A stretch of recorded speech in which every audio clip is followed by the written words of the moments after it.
Συγκρίνεται το ωραίο του τραπεζομάντιλο με την ταντέλα του, με τα όλα του. Πάνε και βάζουν αυτά χαρτιά κάτω από τα πιάτα.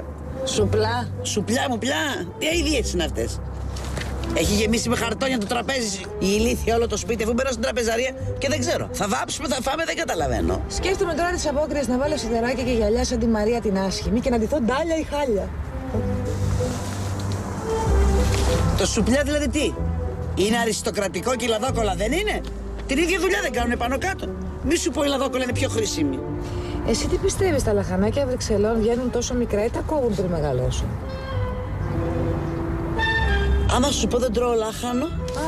Λαχανοτολμάδες τρώω δηλαδή. Αλλά έτσι σκέτο στη σαλάτα δεν μ' αρέσει. Εγώ έχω δυσανεξία στο μαρούλι. Τι μαρούλι είναι αυτό? Ποιο? Το δυσανεξίας του. Τι μαρούλι είναι?